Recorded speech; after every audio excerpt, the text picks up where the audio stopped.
नमस्कार साथियों, मैं अनुष्का एक बार फिर से आप सभी का बहुत बहुत स्वागत और अभिनंदन करते हैं आपके अपने यूट्यूब चैनल सहायता सहपाठी में। तो साथियों, आज मैं लेकर आई हूँ जो राजस्थान का जो सेकंड ग्रेड का पेपर जो हुआ था, तो जीएस वाला हमने सॉल्व करा दिया है। आज मैं लाई हूँ सब्जेक्ट वाला पेपर जो हमारा 150 नंबर का था।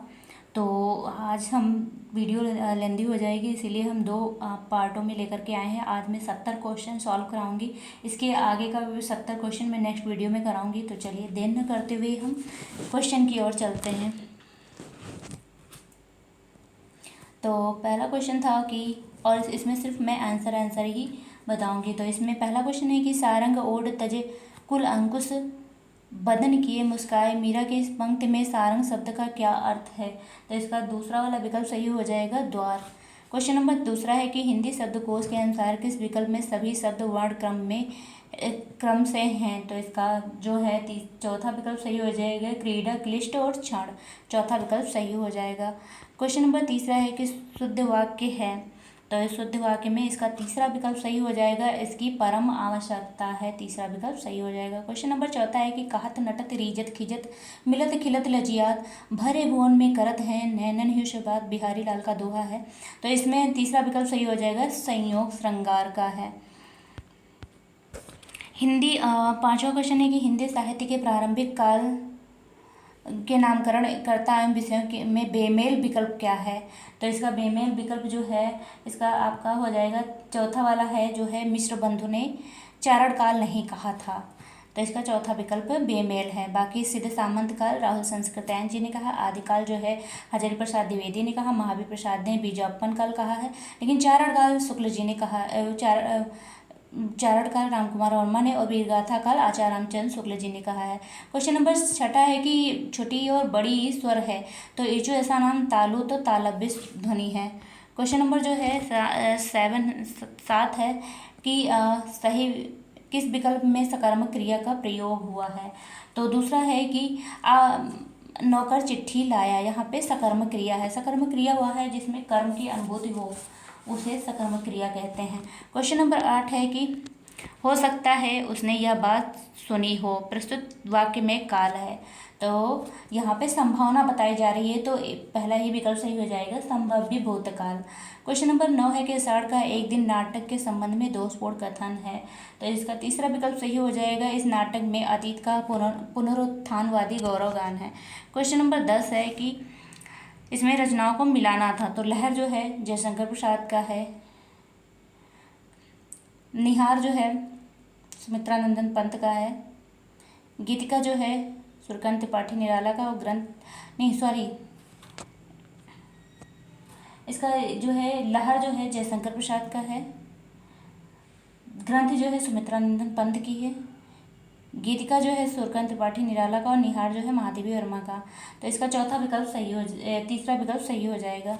क्वेश्चन नंबर 11 है कि जो है निबंध संग्रह एवं निबंधकार की दृष्टि असंगत विकल्प है। तो इसका पहला ही विकल्प सही हो जाएगा, ये असंगत है, रेती के फूल विद्यानिवास मिश्र का नहीं है। क्वेश्चन नंबर 12 है कि मैं आपको पहले जानता तो आपका विश्वास न करता, अर्थ के आधार पर प्रयुक्त वाक्य है। तो इसका जो है इसका दूसरा विकल्प हो जाएगा, सही संकेतार्थक। क्वेश्चन नंबर 13 है कि जे जन्मे कलिकाल कराला कर्तव्य बायस बेस मराला, बालकंड की इन पंक्तियों में शब्द तथा उसके अर्थ से संबंध कौन सा विकल्प सही नहीं है। तो बेस का वेशभूषा होता, मराला का कोयल नहीं होता, हंस होता है। ठीक है। क्वेश्चन नंबर 14 है कि शुद्ध वाक्य है। तो इसमें जो है शुद्ध वाक्य को आपको ढूंढना है। तो इसका चौथा विकल्प सही हो जाएगा, फल पका होना चाहिए, चौथा विकल्प सही हो जाएगा। क्वेश्चन नंबर 15 है कि तजो मन तारन बिंदु बारग बारुन तारी बिहारी के दोहे को अंतिम चरण में बारुन शब्द का प्रयोग किया गया है। तो बारुन शब्द हाथी के लिए प्रयोग किया गया, ए विकल्प सही हो जाएगा। क्वेश्चन नंबर 16 है कि तत्सम एवं उससे संबंध निर्मित तद्भव शब्द की दृष्टि से असंगत विकल्प है। तो इसका जो असंगत विकल्प है, पक्षी का पंख नहीं होगा। क्वेश्चन विकल्प नंबर पहला ही सही हो जाएगा। क्वेश्चन नंबर 17 है कि जे दो ही पख उजला जूझण पूरा जोध और सुण ताम वे भड़ सौगुणा वीर प्रकाशण बोध है। तो ये वीर सस्य के उक्त दोहों के भावार्थ के में निम्नलिखित में से कौन सा विकल्प असंगत है। तो इसका विकल्प असंगत जो है पहला वाला है कि जूझण पूरा जोत जिनकी पूरी धरा पर जय जयकार होती हो, ठीक है, ये वाला विकल्प असंगत है। क्वेश्चन नंबर 18 है कि किस विकल्प में जातिवाचक संज्ञा से बनी भाववाचक संज्ञा नहीं है। तो तीसरा विकल्प सही हो जाएगा बड़प्पन। क्वेश्चन नंबर 19 है कि ओस बिंदु चुग रही हंसनी मोती उसको जान। तो इसमें कौन सा अलंकार है। तो तीसरा विकल्प सही हो जाएगा, यहाँ पे भ्रम उत्पन्न हो रहा है, भ्रांतिमान अलंकार। क्वेश्चन नंबर 20 है कि किस विकल्प में सही विलोम शब्द नहीं है। तो इसका क्या है, जड़ का जंगम नहीं होगा, जंगम का स्थावर होता है, जड़ का चेतन होता है। तो पहला विकल्प सही हो जाएगा। क्वेश्चन नंबर 21 है कि किस शब्द में ला प्रत्यय नहीं है। तो इसमें जो है दूसरा वाला विकल्प शिवाला में ला प्रत्यय नहीं है, बाकी लाडला में ला प्रत्यय है, धुंधला में भी है, धुंध से और ला प्रत्यय लेके बना है, बावला में भी है। क्वेश्चन नंबर 22 है कि षोडश कमल जब चेतियाँ तब मिल गए श्री बनवारे रे, कबीर षोडश कमल के माध्यम से किस चक्र का संकेत कर रहे हैं। तो इसका जो होगा विशुद्ध चक्र का चौथा विकल्प सही हो जाएगा। क्वेश्चन नंबर 23 है कि राजस्थानी वर्ग की वह बोली जो बूंदी कोटा में प्रचलित है वह किस नाम से जानी जाती है। तो दूसरा विकल्प सही हो जाएगा हड़ौती। क्वेश्चन नंबर 24 है कि शुद्ध शब्द है। तो इसका पहला ही विकल्प सही हो जाएगा अनुशंसा। क्वेश्चन नंबर 25 है कि अनुपसर्ग से निर्मित शब्द है। तो अनुपसर्ग से निर्मित शब्द है, तो तीसरा विकल्प अनुनय हो जाएगा। क्वेश्चन नंबर 26 है कि अशुद्ध वाक्य है। तो अशुद्ध वाक्य को ढूंढना है। क्वेश्चन नंबर 26 में अशुद्ध वाक्य को ढूंढना है। तो इसका जो है यह संभव हो सकता है, तो ये अशुद्ध वाक्य है, पहला ही विकल्प सही हो जाएगा। क्वेश्चन नंबर 27 के जब शास्त्र विशेष का परिभाषित शब्द सामान्य प्रयोग में लाया जाए तो कौन सा काव्य दोष होता है। तो इसका है अप्रतित्व काव्य दोष होता है, दूसरा वाला विकल्प सही हो जाएगा। क्वेश्चन नंबर 28 है कि शुतुरमुर्ग होना मुहावरे का अर्थ है। तो पहला विकल्प सही हो जाएगा मूर्ख होना। आप लोग कहते भी होंगे कि बने शुतुरमुर्ग घूम रहे हो, तो यहाँ पे मूर्ख होना है। क्वेश्चन नंबर 29 है कि निम्नलिखित में से कौन सा संख्यावाची शब्द केंद्रीय हिंदी निदेशालय द्वारा स्वीकृत मानक रूप से अनुरूप नहीं है। तो क्वेश्चन नंबर 29 का दूसरा विकल्प सही हो जाएगा 79। क्वेश्चन नंबर 30 है, आपने मैया सर की क्लासेस की होगी तो उन्होंने ये क्वेश्चन उनकी कोचिंग से बहुत सारे क्वेश्चन इसमें हूबहू वैसे ही पूछे गए थे। तो निम्नलिखित में से राजस्थानी वर्ग की बोली नहीं है। तो राजस्थान की अवधी बघेली छत्तीसगढ़ी नहीं है, ये नहीं है, ये पूर्वी हिंदी का अवधी बघेली छत्तीसगढ़ी है। क्वेश्चन नंबर 31 है कि कीने हु कोरिक जतन अब कही काढ़े कौन ओ भोमन मोहन रूप मिल पानी में को लोन। तो इसमें ये क्या है, करना है कि बिहारी के दोहे की व्याख्या में उपयुक्त नहीं है। तो इसमें उपयुक्त नहीं है, ये आपको ढूंढना है। क्वेश्चन नंबर 31 का, तो इसमें जो है दूसरा वाला विकल्प सही हो जाएगा सखी का कथन नायिका के प्रति, दूसरा वाला विकल्प उपयुक्त नहीं है। क्वेश्चन नंबर 32 से कि जब सवेरा हुआ तब हम लोग बाहर गए, इस रेखांकित उपवाक्य है। तो ये रेखांकित उपवाक्य है जो क्रिया विशेषण उपवाक्य है, चौथा विकल्प सही हो जाएगा। क्वेश्चन नंबर 33 है कि निम्नलिखित में से कौन सा शब्द स्त्रीलिंग नहीं है। तो शीशम पहला है, दूसरा है लू, तीसरा है छत और चौथा है मिठास। तो इसका जो है पहला ही विकल्प सही हो जाएगा, शीशम जो है स्त्रीलिंग शब्द नहीं है, बाकी सब स्त्रीलिंग है। लू चल रही है ना, ऐसे करके आप जो क्रिया में प्रयोग करके देखेंगे तो स्त्रीलिंग और पुल्लिंग आपको आसानी से समझ में आ जाएगा। तत्सम शब्द तथा उससे निर्मित तद्भव शब्द की दृष्टि से असंगत विकल्प है। तो इसका तीसरा विकल्प हो गया मधुका महंत। क्वेश्चन नंबर 35 है कि आचार्य विश्वनाथ की रस संबंधी मान्यताओं के अनुरूप नहीं है। तो इसका जो है चौथा विकल्प हो जाएगा सत्व गुण के अनुद्रेक से रस की अनुभूति होती है, चौथा विकल्प सही हो जाएगा। क्वेश्चन नंबर 36 है कि आशुक कवि की रचना है। तो चंदन वाला रस, दूसरा विकल्प सही हो जाएगा। क्वेश्चन नंबर 37 है कि शक्ति के विद्युत कण जो व्यस्त विकल्प बिखरे हैं हो निरुपाय, समन्वय उसका करे समस्त और विजयनी मानवता हो जाए। श्रद्धा सर्ग के इस पंक्ति में विद्युत कण में समन्वय से क्या आशय है। तो इसका बिखरी हुई शक्तियों का एकीकरण, चौथा विकल्प सही हो जाएगा। क्वेश्चन नंबर जो है 38 है कि यदि किसी काव्य पद में विषम चरण में 11 मात्रा और सम चरण में मतलब दूसरे और चौथे चरण में 13 मात्रा हो तो विषम चरणों की तुम मिल रही हो तो उसमें कौन सा छंद माना जाता है? तो दूसरा विकल्प सोरठा होता है। इसके अपोजिट जो है दोहा होता है। क्वेश्चन नंबर 39 है कि जिदपद लख्यो होते ही मुस्कात कहत हम मन रही जोई सोई भई यह बात वचन प्रकट करन लागे प्रेम कथा चलाए। उपरलिखित अंश की दोषपूर्ण व्याख्या है। तो कृष्ण की मुस्कान का वर्णन, ए विकल्प सही हो जाएगा, पहला ही विकल्प। क्वेश्चन नंबर 40 है कि छंदोमयी रचना में कुछ परिस्थितियों में मात्र गणना करते समय लघु वर्ण गुरु हो जाता है तथा उसकी 2 मात्राएं गिनी जाती हैं। इनमें से उन परिस्थितियों में शामिल नहीं है तो इसमें से अनुनासिक से युक्त होने पर तीसरा विकल्प सही हो जाएगा। क्वेश्चन नंबर 41 की माधुर्य गुण की अभिव्यक्ति मुख्यतः किन रसों में होती है? इनमें निम्न में से शामिल नहीं है। तो किसमें जो है माधुर्य गुण नहीं होता है? तो ये जो है माधुर्य गुण अद्भुत रस में शामिल नहीं होता, दूसरा विकल्प सही हो जाएगा। क्वेश्चन नंबर 42 है कि निम्नलिखित में से कौन सा शब्द बहुधा बहुवचन में प्रयुक्त नहीं होता है?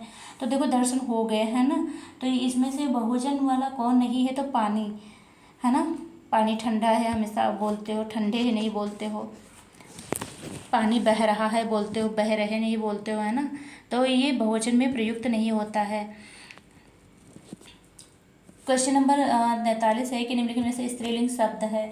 तो स्त्रीलिंग शब्द जो है ये साख वाला तीसरा विकल्प सही हो जाएगा, स्त्रीलिंग शब्द है। क्वेश्चन नंबर 44 है कि सुनियो एक संदेशो उद्धो तुम गोकुल को जात और ता पाछे तुम कहियो उनसे एक हमारी बात। भ्रमर गीत सार में उद्धो से यह बात कौन कह रहा था? तो बहुत सारे लोग गोपियों लगाए होंगे जबकि इसका गोपियों नहीं, चौथा विकल्प अक्रूर जी हो जाएगा। क्वेश्चन नंबर 45 है कि गोदान अभिषेक संगत टिप्पणी नहीं है? तो गोदान अभिषेक संगत टिप्पणी नहीं है तो इसका विकल्प नंबर हो जाएगा आपका कौन सा सही है? पहला ही विकल्प सही हो जाएगा। गोदान मार्क्सवादी सिद्धांत में पूर्णतः परिचालित रचना है। क्वेश्चन नंबर 46 है कि आप दैनिक पत्र बिजली के यशस्वी संपादक है जिन्हें देश चिंता ने गुला डाला है। गोदान उपन्यास की यह पंक्ति किसके परिचय में कही गई है? तो पहला विकल्प ओमकार नाथ के बारे में। क्वेश्चन नंबर 17 है कि अखिल भुवन चर अचर जग हरिमुख में लखिमात और चकित भई गदगद वचन विकसत द्रग पुलकात। अद्भुत रस युक्त इस छंद में दोषपूर्ण विकल्प है, तो दोषपूर्ण विकल्प इसका जो है चौथा वाला सही हो जाएगा, उद्दीपन कृष्ण का मुख है। क्वेश्चन नंबर 48 की पूर्वी हिंदी वर्ग की बोलियों में शामिल नहीं है, तो ये जैसे भोजपुरी नहीं है क्योंकि ये मागधी के अंतर्गत आती है। अवधी बघेली छत्तीसगढ़ी पूर्वी हिंदी के अंतर्गत आती है जबकि भोजपुरी नहीं आती है। मगही भोजपुरी और मैथिली ये जो है मागधी के अंतर्गत आती हैं। क्वेश्चन नंबर 49 है कि द्वंद्व समास का उदाहरण क्या है? तो एक इसका जो है दूध रोटी हो जाएगा, बहुत बच्चे इसमें दही और बड़ा लगा के आए जबकि दही और बड़ा तो एक ही डिश हुई जबकि दाल रोटी अलग अलग डिश है, तो ये दाल रोटी सही होगा, इसमें द्वंद्व समास होगा जबकि दही बड़ा गलत होगा।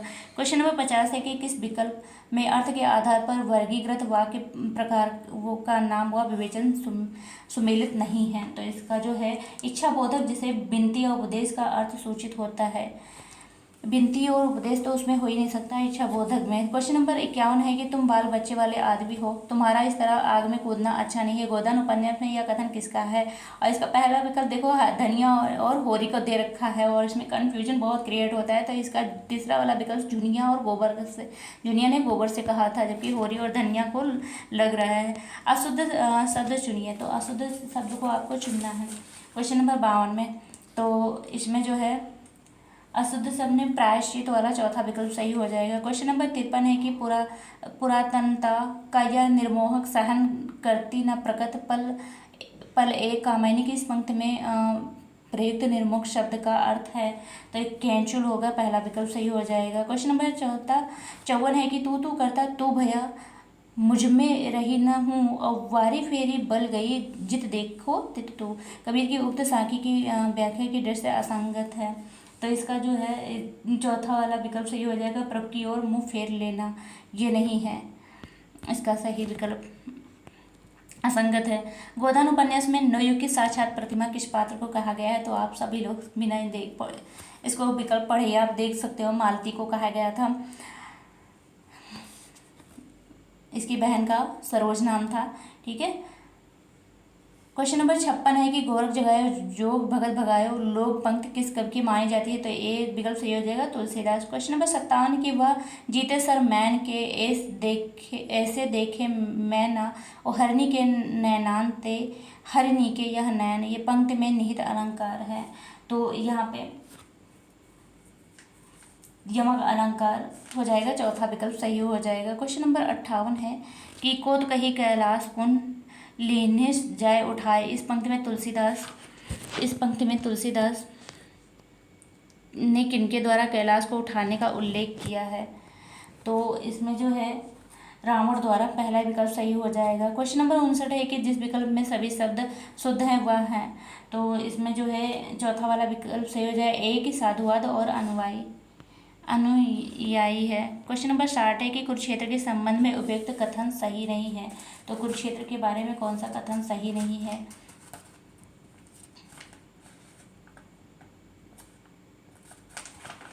तो इसका विकल्प सही हो जाएगा। इसमें से तीसरा वाला, ध्वंस और विनाश के दृश्यों से विचलित युधिष्ठिर किसी के शरण में नहीं जाते हैं, नहीं, ये वाला तीसरा वाला विकल्प असत्य है। क्वेश्चन नंबर 61 है कि धाई सब गलगाज के ओधो देखे जाए और सूरदास की इस पंक्ति में गलगाज शब्द का अर्थ है, तो इसमें जो है आनंदित होकर। क्वेश्चन नंबर 62 है कि किस विकल्प में चंद्रमा के पर्यायवाची शब्द नहीं है, तो चंद्रमा का पर्यायवाची शब्द नहीं है, तो इसमें जो है पहला हो जाएगा सुधापान और सुधाहर, दूसरा वाला विकल्प सही हो जाएगा। क्वेश्चन नंबर 63 है कि मृषण गंधार देश के नील रोम वाले मेसों के चरण ढक रहे थे, उनका उपकांत बन रहा था वह कोमल वर्म। कामायनी के ऊपर पंक्तियों में वर्म का अर्थ क्या होता है, तो कवच, तीसरा वाला विकल्प सही हो जाएगा। वर्म मतलब कपड़ा वस्त्र, वही। क्वेश्चन नंबर 4, ये बादल को घिरते देखा से कामायनी से ली गई है, तो इसमें वर्म का अर्थ कवच या कपड़ा। किस विकल्प में सभी शब्द व्यंजन संधि से निर्मित हैं, तो इसमें जो है सदानंद और वागीश वाला दूसरा सही है विकल्प इसका। क्वेश्चन नंबर 65 है कि निम्नलिखित में से विदेशी शब्द है, तो विदेशी शब्द कौन सा है, तो इसमें रेशम जो है पहला विकल्प सही हो जाएगा, रेशम विदेशी शब्द है। क्वेश्चन नंबर 66 है कि पार्वती में फिरया नैन गंवाए रोए जो बूटी पाऊँ नहीं जाते जीवन खोए, तो इसमें जो है दूसरा वाला विकल्प सही हो गई। साखी की टूटपूर्ण व्याख्या वाला विकल्प है कि रो रो कर अवसर गंवाना। क्वेश्चन नंबर 67 है कि कारण के न होने पर भी कार्य होना, वर्णित हो जाना, यहाँ पे कौन सा है, तो दूसरा विकल्प विभावना अलंकार हो जाएगा। क्वेश्चन नंबर 68 है कि लेखक उनके द्वारा रचित उपन्यासों की दृश्य असंगत विकल्प है, तो असंगत विकल्प है जो रांगे रागों का है, सूखा पत्ता, ग्राम सेविका, कटेली की राह के फूल, ये वाला जो है असंगत विकल्प है। क्वेश्चन नंबर 69 कि अशुद्ध शब्द है, तो अशुद्ध शब्द में आपका जो है ढेर, तीसरा विकल्प सही हो जाएगा। क्वेश्चन नंबर 70 है कि निम्नलिखित में से कौन सी कृति गिरजा कुमार माथुर की नहीं है, तो इसमें जो है गिरजा कुमार माथुर की नहीं है, तो इत्यालम अज्ञे जी का है, तो ये चौथा विकल्प सही हो जाएगा। तो ये थे 70 क्वेश्चन जो हम इस वाले वीडियो में कराएंगे। इसके आगे के क्वेश्चन मैं नेक्स्ट वीडियो में लेकर आऊँगी। तब तक के लिए नमस्कार।